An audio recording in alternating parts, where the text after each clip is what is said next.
This is one man show Ruby edition from the house of Jack Bogart. One man show পারফিউমের সাথে আমরা অনেকেই পরিচিত, কারণ আমাদের অনেকের বাবারাই হচ্ছে ওয়ান ম্যান শোর যে ক্লাসিক ভার্সনটা সেটা ইউজ করতো।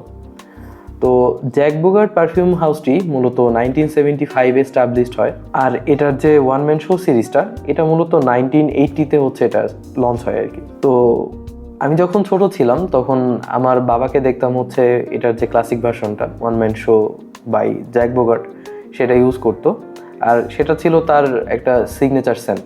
ছোটোবেলাতে আমি এটা বেশ পছন্দ করতাম, এই স্মেলটা খুব ফ্রেশ একটা স্মেল ছিল। Anyways, one man show ruby এডিশনটা হচ্ছে লঞ্চ হয় 2020-তে। এবার আসি বক্স প্রেজেন্টেশনে। বক্সের উপরেই হচ্ছে লেখা আছে one man show Ruby edition. এখানে হচ্ছে জ্যাক বোগার্টের হচ্ছে লোগো দেয়া, আর নিচে লেখা আছে হচ্ছে এটা 100 ml এর একটা প্রেজেন্টেশন। এটা একটা ইডিটি কনসেন্ট্রেশনের একটা পারফিউম, আর এটা ইডিটি হলেও উপরে হচ্ছে এখানে লেখা আছে এটা হাইলি কনসেন্ট্রেটেড একটা পারফিউম। সো এবার আনবক্স করে দেখি এটার বটলটার ডিজাইন কেমন। এটা হচ্ছে এটার bottle, as you can see.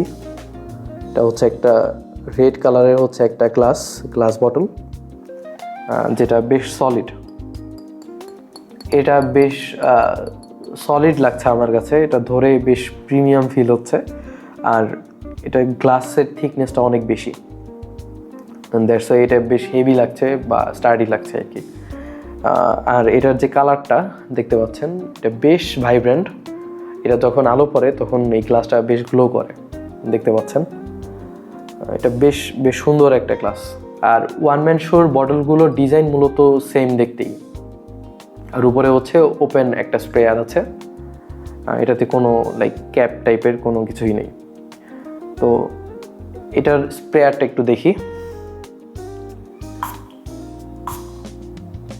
এটা বেশ ভালো স্প্রে করে, এটা স্প্রেয়ারটা বেশ ভালো, আর এটার মিস্টগুলো একদম ছড়িয়ে যায়। হ্যাঁ, এটা বাজেট হিসাবে এটা স্প্রেয়ারটা খুবই ভালো। এবার আসি এটার স্মেল কেমন।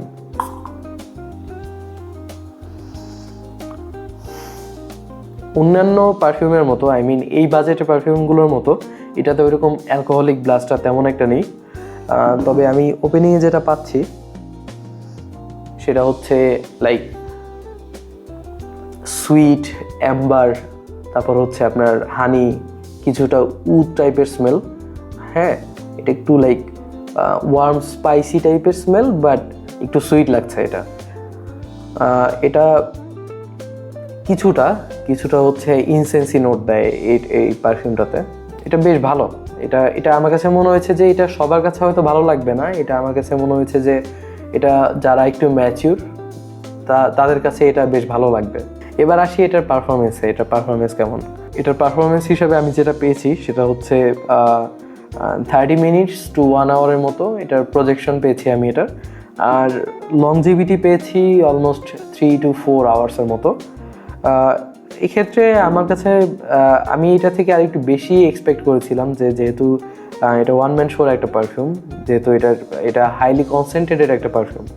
আমি মনে করেছিলাম এটা হয়তো অ্যাটলিস্ট 6 to 8 hours হয়তো এটার পারফরমেন্স দিবে, বাট আমি পেয়েছি হচ্ছে 3 to 4 hours মতো। আই থিঙ্ক এটা ডিসেন্ট পারফরমেন্স, খারাপ বলার মতো ওয়ে নেই, যেহেতু এটা একটা বাজেট পারফিউম।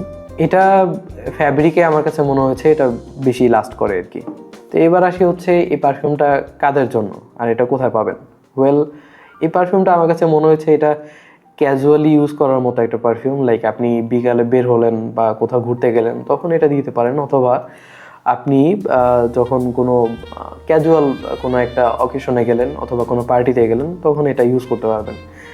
এটা আমার কাছে মনে হয়েছে যে এটা কোনো ফর্মাল অকেশনে অথবা কোনো ফর্মাল ইভেন্টে এটা দেওয়ার মতো না। আর এটা আপনি কোথায় পাবেন? এটি আপনি পাবেন হচ্ছে আপনার এরিয়াতে যে ডিপার্টমেন্টাল স্টোরগুলো থাকে অথবা যে সুপার শপগুলো থাকে, ওই সবগুলোতে হচ্ছে মূলত এই পারফিউমটা পাবেন। এবার আসি হচ্ছে আমার ফাইনাল থটস। আপনার বাজেট যদি হয় 1200 থেকে 1500 টাকা, আর আপনি যদি খুব ভালো একটা পারফিউম চান, খুব ম্যাচিউর টাইপের পারফিউম চান, আমার কাছে মনে হচ্ছে এটা একটা গুড অপশন। তবে আমি যেটা সাজেস্ট করব সেটা হচ্ছে এটা আপনি যখন পারচেস করার আগে অবশ্যই এটা আপনি হচ্ছে একটু ট্রাই করে দেখবেন যে এই পারফিউমের স্মেলটা আপনার কাছে ভালো লাগছে কিনা। কারণ আমি যেটা বলি যে এই পারফিউমটা হচ্ছে লাইক হিট অর মিস টাইপের পারফিউম। এটা হয়তো আপনার ভালো লাগতে পারে অথবা খারাপও লাগতে পারে। ভালো লাগলে খুবই ভালো লাগবে, যেমন আমার খুব ভালো লাগে এই পারফিউমটা, বা অনেকের কাছে এটা খুব একটা ভালো নাও লাগতে পারে। তো অবশ্যই বলবো এটা যখন আপনি পারচেস করবেন অবশ্যই এটা স্নিফ করে দেখবেন যে এটার স্মেলটা আসলে কেমন। আর এটা আমি বলবো যে হচ্ছে লাইক যারা একটু ম্যাচিওর তাদের জন্য এটা একটা গুড অপশন হতে পারে, অথবা যাদের নাকি একটু ম্যাচিওর তাদের কাছে এটা ভালো লাগবে।